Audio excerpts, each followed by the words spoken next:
E agora, ó, para a gente expressar medidas e a sua incerteza, nós temos também duas possibilidades. Uma possibilidade é que você fez uma medida daquilo, mas é possível você fazer outra e outra para ter a sua resposta.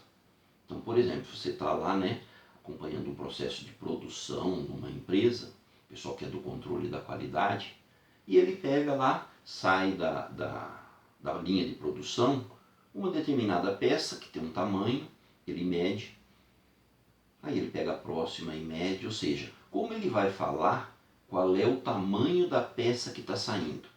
É pela primeira peça que ele pegou? É pela segunda? Ou é capaz dele colher informações diversas e fazer um tratamento estatístico com ele? Né? Então veja, ó, essa parte, quando você tem a condição de ter vários resultados e vai fazer um tratamento estatístico, você tem uma forma de proceder com a sua medida e a incerteza associada a esse tratamento estatístico. Então eu vou fazer isso através de um exemplo. Suponha que eu fiz lá, ó, várias medidas, não vou fazer muitas, só para não ter que fazer muitas contas aqui, né? Já que é uma repetição da ideia, em que você mediu algo, uma massa, por exemplo, tá? Você pegou a primeira peça, pôs lá na balança e deu uma massa. No caso da massa, veja, ó, suponha que você colocou uma peça lá na balança e a massa deu 23,4 gramas. Tá? Que eu vou fazer aqui em termos de uma tabela, né? E aí você tinha outras peças. Você botou uma outra, deu uma massa, mas, por exemplo, você viu o seguinte, ó, que a medida que você tinha naquela balança, isso para a balança é muito comum, sempre o final era par. Você põe uma coisinha mais, uma coisinha menos, de 4 mudava para 6. Você botava uma coisinha de nada mais, mudava. Nunca aparecia um número ímpar aqui no final. Ah, quer dizer que aquele instrumento, aquela balança, a incerteza dela é de 0,2. Ela sempre vai ter o final podendo variar de 2 em 2. E veja que não tem nenhum problema de medida, como se fosse uma régua, que você põe o começo um pouquinho errado, olha o final um pouquinho errado, assim, né? Duas coisas incertas, você combina essas incertezas do examinador. Você simplesmente pôs em cima da balança, sem nada, ela estava marcando zero, bonitinho. Você pôs lá em cima, deu um final par, e você repetir outros objetos finais é sempre par. Falar, então, a minha incerteza dessas medidas é de 0,2. Isso aí às vezes você consegue, vendo o manual do equipamento, ver isso, ou vendo alguma etiquetinha que está nele, né? Ou se não é você que tem que avaliar. Eu não usaria, por exemplo, um final de 0,2 para incerteza naquela régua comum sua. Por quê? Porque do 1 até o 2, a divisão que eu tenho ali em 10 tracinhos, cada um é 0,1.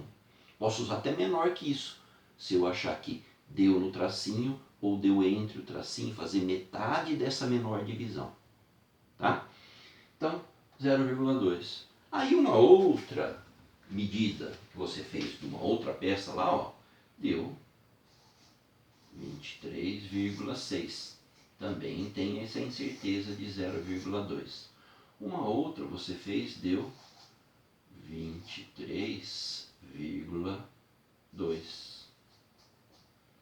Então, por exemplo, você fez lá, né, 3 medidas da massa.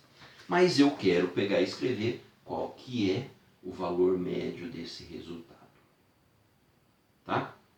Então, só para uma questão de entender aqui, eu vou falar assim, ó, esse aqui não deu 23,2, mas ele deu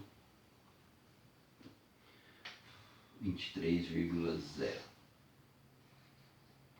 Por quê?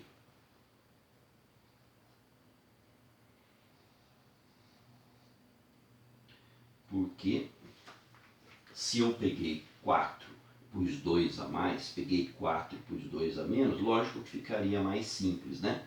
Então, essa medida variou 2 para mais da primeira e essa aqui variou 4 para menos. Então, não tem a mesma variação, né?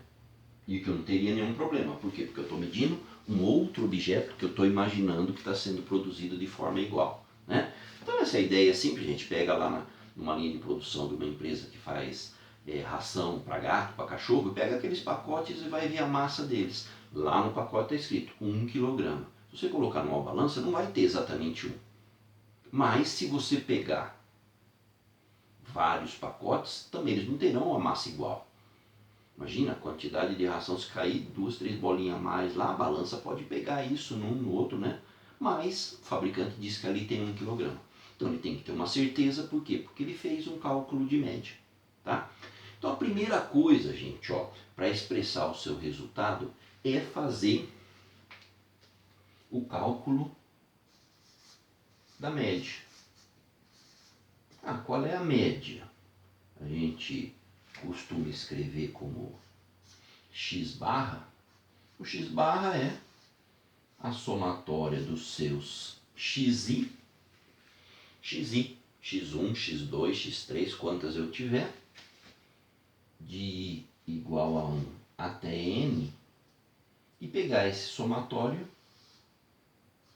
e dividir por n. Você fez a média. Deixa eu só escrever um pouquinho para baixo aqui.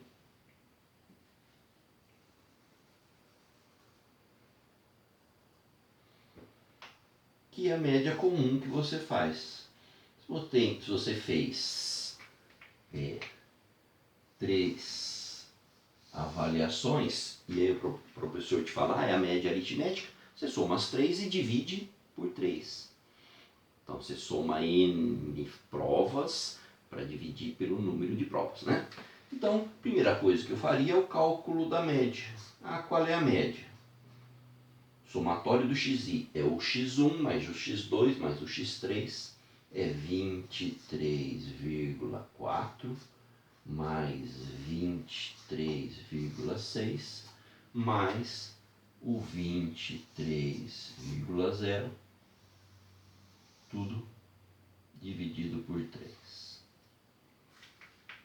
Vamos ver quanto que dá esta continha aí, né? Então é lógico que para várias coisas dessa disciplina, o bom seria você ter uma calculadorinha, né?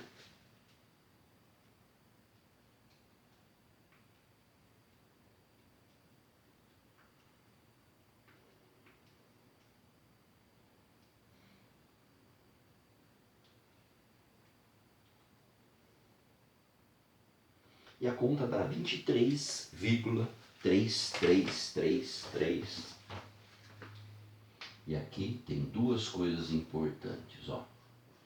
Deu 23,333. Quantos algarismos cabem lá na minha calculadora?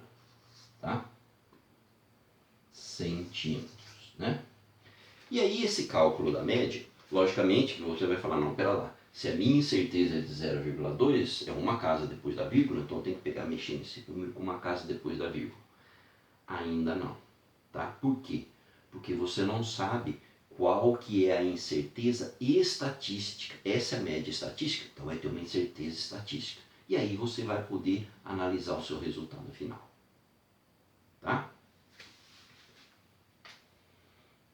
Então nós vamos deixar esse resultado aqui e depois a gente vê o que acontece com ele.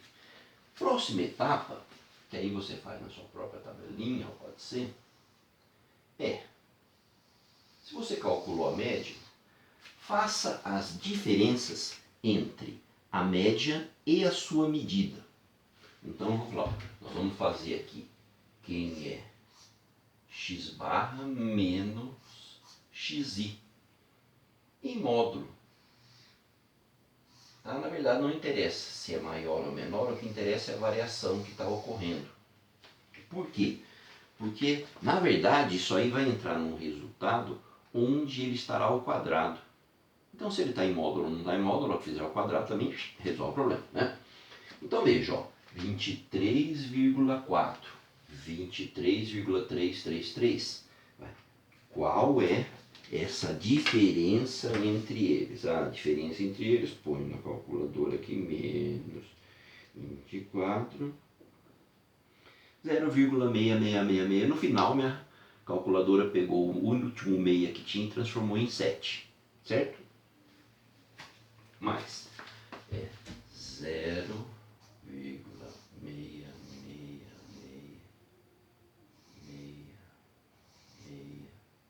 Bom, vou parar por aqui, só para não ocupar mais espaço na lousa, mas o resultado que eu vou trabalhar é esse que estaria aqui no visor da calculadora.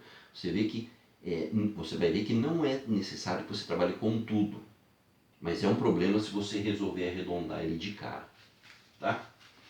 E aqui no final minha calculadora diz que tem um 7. Ou seja, o que a minha calculadora fez nos dois resultados? E não é porque ela é uma calculadora muito boa, muito moderna, nada disso, tá? Veja, aqui é 23,333, foi assim que apareceu no visor. Ah, e a hora que eu fiz a diferença foi 0,666 e tinha um 7 no final. Então isso quer dizer o quê? Quando aqui, ó, o resultado que você tem lá no final é menor que 5, fica do jeito que está. Você quer arredondar para escrever só um tanto de algarismos.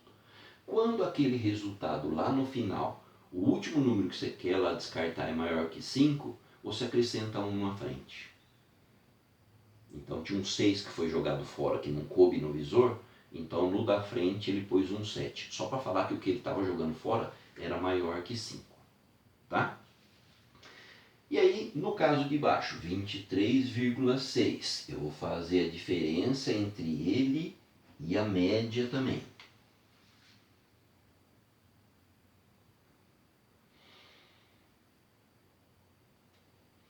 Vinte e 3,6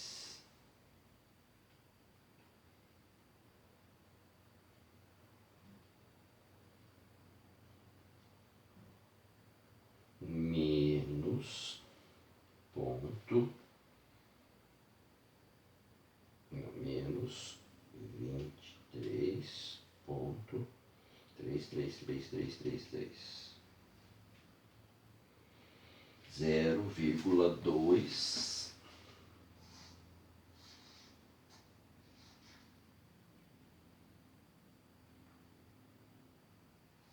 meia meia meia.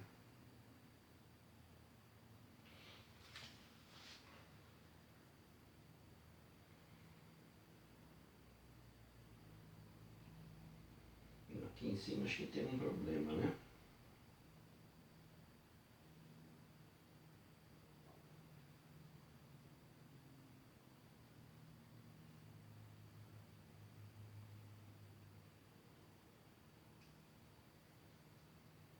Aqui é 0,0, que eu li errado aqui, né? 666.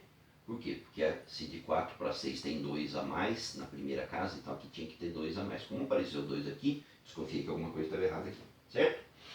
E aqui, nesse último, tem 4 a menos, então vai ter uma variação de 4 em relação àquele. Então se eu fizer aqui, tem mais uns 6 aqui, né? Também terminou lá em 7.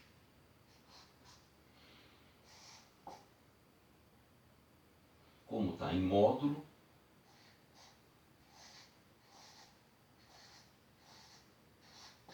certo? Então, e se você fizer, por exemplo, lá na planilha do Excel, fica tranquilo, né?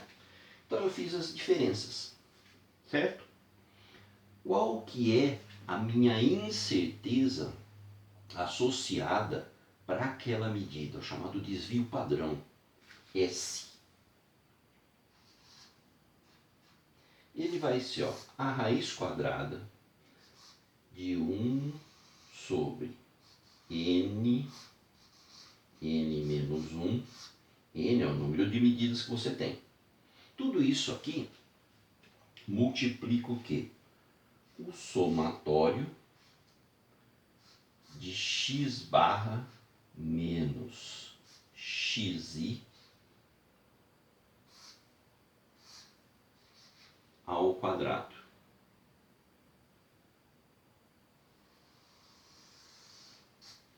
Então, a primeira coisa a olhar essa expressão, gente, ó, que o somatório de x barra menos xi ao quadrado.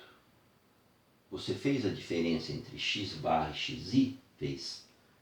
Agora você vai fazer o quadrado, tá? Cuidado para não.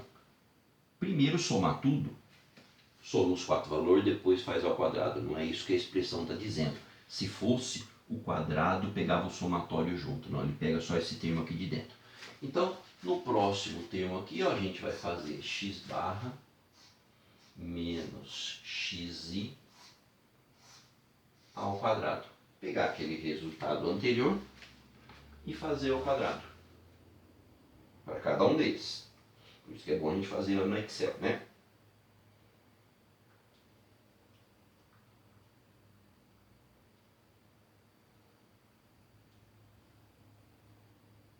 Então aqui deu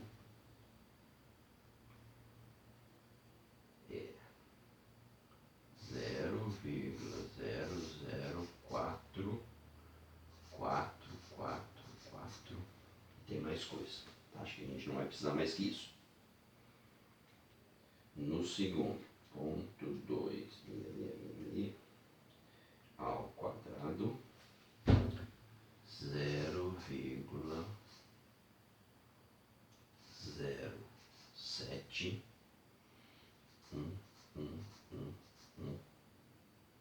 Aí tem 0,75, que eu botei 6 casas, então 0. E o próximo, ponto 4, 66666 ao quadrado, 0,21777. E aí vai, tá? Então veja, ao fazer o quadrado, beleza, eu já posso pensar em fazer a conta na equação. Por quê? Porque aqui vai do somatório. Quem que é esse somatório dos valores ao quadrado? Ó, somatório dos valores ao quadrado, eu vou colocar aqui, ó, somo na tabela, já direto, que é o que eu falei da gente fazer pelo Excel. Então, mais ponto 0,7 mais ponto 0,0444. Então essa somatória inteirinha deu 0,293332156. Só isso aí acho que já está bom. Tá? Então, o meu desvio padrão seria 1 sobre raiz. Como que eu estou... Deixa eu pôr o pincel aqui, ó. Como que eu estou trabalhando? Com 3 informações, né? Então, 1 sobre 3, 3 menos 1, 2, que multiplica o somatório dos desvios parciais ao quadrado. Então, deu 0,293332. E aí, essa conta, pegar esse valor, dividir por 6 e depois tirar a raiz quadrada, né?